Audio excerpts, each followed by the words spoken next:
छटपटाहट है लोगों की। उत्तर प्रदेश में जो है हर एक पार्टियां, भारतीय जनता पार्टी के लिए महत्वपूर्ण चुनाव है, समाजवादी पार्टी के लिए तो है ही, कांग्रेस के लिए भी सबसे ज़्यादा, मतलब समझिए कि उनके वजूद से जुड़ा हुआ चुनाव हो गया। तो आप किस तरह से ये सारा चीज़ देखते हैं और आपकी कैसी तैयारी है इसमें? बहुत जबरदस्त पत्रकार हैं आप। पूरा जो है पता चल रहा है कि आपके पार्टी के बड़े बड़े नेताओं ने आपको खुद चुनाव लड़ने के लिए कहा है कि इस बार 24 में हम लोगों की इच्छा है कि आप चुनाव लड़ें। तो क्या आपकी इच्छा है, आपने सहमति जता दी है कि हम चुनाव लड़ेंगे? और कहीं वो आपकी जो प्रिय सीट है गाजीपुर तो नहीं ना हो सकती है उत्तर प्रदेश की 80 तो सीटों में? बताएंगे नहीं, आप। हम ये नहीं करेंगे गाजीपुर से लड़ेंगे, हाँ। लेकिन इस बार लोकसभा चुनाव लड़ेंगे। अभी में लड़ भी सकते हैं। उत्तर प्रदेश में अलायंस को लेकर के बड़ा तगड़ा पेच फंसा हुआ है। अखिलेश यादव की तलखी के बाद कहीं ना कहीं उत्तर प्रदेश में कांग्रेस हाशिए पर है और कांग्रेस चाहती है कि बीएसपी से हमारा गठबंधन हो जाए। अखिलेश यादव ने इस बार नाराजगी जाहिर करते हुए इंडिया अलायंस की इस बैठक में उन्होंने कह दिया साफ कि बीएसपी से अगर गठबंधन करेंगे तो हम आपके साथ नहीं आएंगे। तो कार्यकर्ता और समर्थक वो भी बड़ी मतलब इच्छा रखते हैं। बड़े दलों से क्या कुछ आसार दिखाई दे रहे हैं 24 में गठबंधन का? नहीं हमारे साथियों नमस्कार, मैं हूं रजनीश और आप देख रहे हैं जन आदर्श भारत। इस वक्त हम राजधानी लखनऊ में हैं और लखनऊ में आज हम जिनसे बात करने वाले हैं वो परिचय के मोहताज नहीं हैं। एक वक्त था उत्तर प्रदेश की राजनीति में जिनका सियासी सिक्का इतना ज़बरदस्त तरीके से चलता था। आज भी वो दौर बिल्कुल इनके जो समर्थक हैं वो करीब देख रहे हैं। बीते 5 राज्यों के चुनाव में जहां भारतीय जनता पार्टी ने शानदार प्रदर्शन करते हुए 3 महत्वपूर्ण राज्यों में अपनी सरकार बना ली है, वहीं इन 5 राज्यों में 10 लाख अधिक वोट पाकर के कांग्रेस भी कहीं ज्यादा दम भरने की फिराक में भी है। उत्तर प्रदेश की राजनीति की बात अगर करें तो जो केंद्र की राजनीति है उत्तर प्रदेश से होकर के गुजरती है और उत्तर प्रदेश के कद्दावर नेता और पूर्व मंत्री जन अधिकार पार्टी के राष्ट्रीय अध्यक्ष बाबू सिंह कुशवाहा जी हमारे साथ हैं। बहुत बहुत स्वागत है आपका। बहुत बहुत धन्यवाद रजनी। क्या कहेंगे, लोकसभा का चुनाव बिल्कुल नजदीक आ रहा है। 5 राज्यों में 3 महत्वपूर्ण राज्य जीत करके बीजेपी पूरी तरह से फॉर्म में है। तो अभी आपको क्या लग रहा है आने वाला जो 24 है वो किस तरह से आप देख रहे हैं? देखिए, आज हमारी कार्यकर्ता बैठक थी जिम्मेदार लोगों की। कुछ मध्य प्रदेश के भी साथी थे, उत्तर प्रदेश के। तो हम लोगों ने लोकसभा चुनाव के लड़ने के बारे में चर्चा की है और सब सम्मत से ये फैसला हुआ है कि हम पूरी मजबूती से 2024 का चुनाव लड़ेंगे।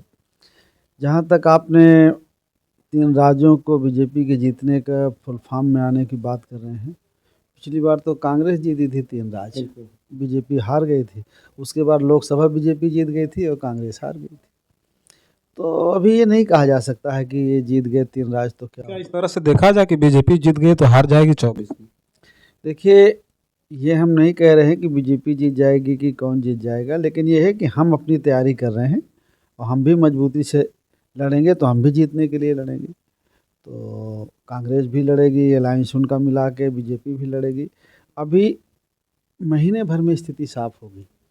जब आप अभी भगवान का वो उद्घाटन हो जाएगा 22 जनवरी को तो वो हो जाएगा। फिर उसके बाद कितना किसका अलायंस हो रहा है, इंडिया अलायंस का क्या हो रहा है और बीजेपी वाले अलायंस का क्या हो रहा है, बाकी कौन दल बचते हैं जो अकेले बचते हैं, इन सब के बाद ये तय होगा कि क्या पोजीशन रहेगी। अच्छा, उत्तर प्रदेश में हम इसलिए आपसे बात भी कर रहे हैं कि उत्तर प्रदेश में अलायंस को लेकर के बड़ा तगड़ा पेच फंसा हुआ है। अखिलेश यादव की तलखी के बाद कहीं ना कहीं उत्तर प्रदेश में कांग्रेस हाशिए पर है और कांग्रेस चाहती है कि बीएसपी से हमारा गठबंधन हो जाए।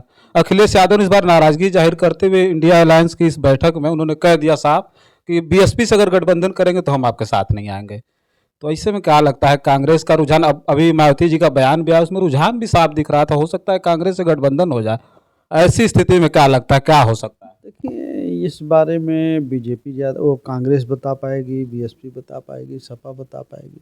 हम तो अपने बारे में बता पाएंगे ना। हम दूसरी पार्टी के बारे में क्या बताएंगे कि उनका क्या रहेगा क्या नहीं रहेगा। हम लड़ेंगे, हम मजबूती से चुनाव लड़ेंगे। हमारे साथी भी हैं कुछ छोटे छोटे संगठन, उनके जरिए लड़ेंगे। अगर और कोई बात बनेगी तो वो भी देखेंगे। अच्छा, बड़े बड़े दलों से संभावना है, चूंकि आपके जो कार्यकर्ता और समर्थक वो भी बड़ी मतलब इच्छा रखते हैं। बड़े दलों से क्या कुछ आसार दिखाई दे रहे हैं 24 में गठबंधन का? नहीं, हमारे साथी इच्छा ये रखते हैं कि कोई हमको अपनी पीठ पे लाद ले और उनको चलना ना पड़े और लोकसभा में बैठा लाए।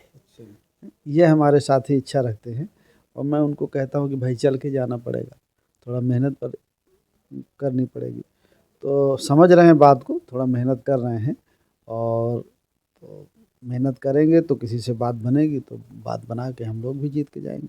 अच्छा, ये भी खबर आ रही है अब यात्रा निकालने वाले हैं, पूरे प्रदेश भर में भी घूमने वाले हैं, घूम करके यात्रा निकालेंगे और चूंकि लोगों के ऊपर दबाव भी बनाने की कोशिश करेंगे और अपने जो समर्थक हैं, अपने जो समाज के, अपने जो पार्टी के लोग हैं, उनको भी उनके अंदर जोश भरने का काम करेंगे, ऐसी भी खबर आ रही है। नहीं, हम दबाव बनाने के लिए नहीं आता, हम संपूर्ण भागीदारी यात्रा, आज हमारी बैठक थी तो आज हम लोगों ने घोषणा की है कि हम संपूर्ण भागीदारी यात्रा निकालेंगे 8 जनवरी से गाजीपुर से शुरू करके 3 चरण का कार्यक्रम आज घोषित कर दिया है 4 फरवरी तक का। उसके बाद 2-3 चरण का प्रोग्राम हम घोषित करेंगे 5-7 दिन में। तो यात्रा का नाम है संपूर्ण भागीदारी यात्रा। यात्रा से ही आपको जानकारी हो रही होगी कि हम चाहते हैं कि जाति जनगणना हो।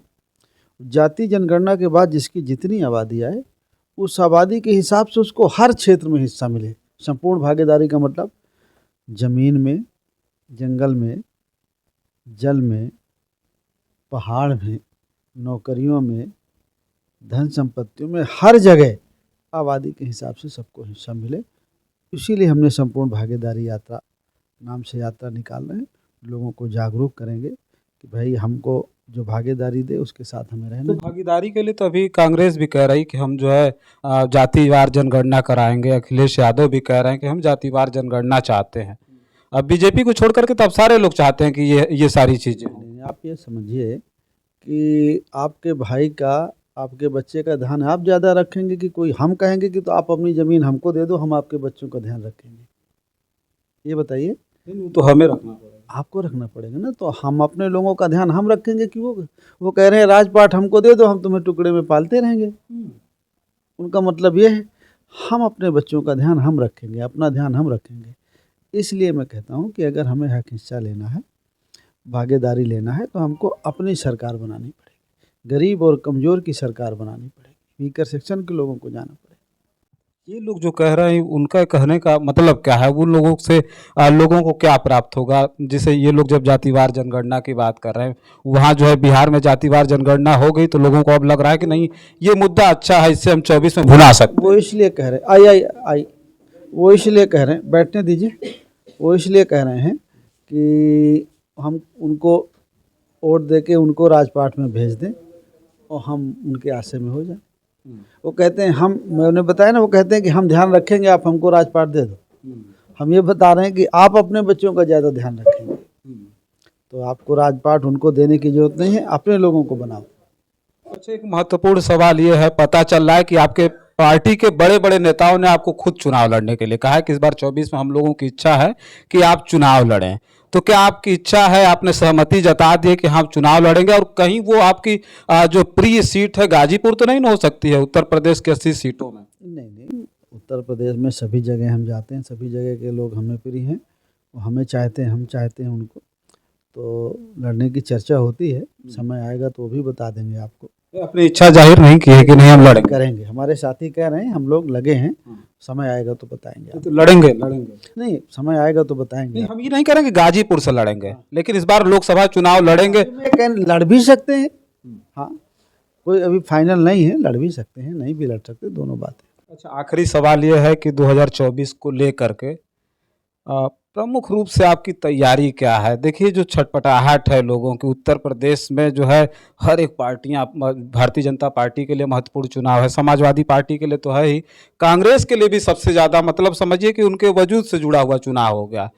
तो आप किस तरह से ये सारा चीज़ देखते हैं और आपकी कैसी तैयारी है इसमें? बहुत ज़बरदस्त पत्रकार हैं आप, पूरा जो है हम पूरी तैयारी कर रहे हैं। उसी को लेकर के आज हम लोगों ने कार्यकर्ता बैठक की, आप देखे होंगे, लगभग 1000-1500 साथी हमारे आए थे आज, और हम लोगों ने तय किया है कि अपने संगठन को खड़ा करना है, जहाँ कहीं कमी है उसे ठीक करना है, जहाँ कहीं संगठन में फेरबदलाव की ज़रूरत है वो करेंगे, और पूरी मजबूती से लड़ेंगे चुनाव।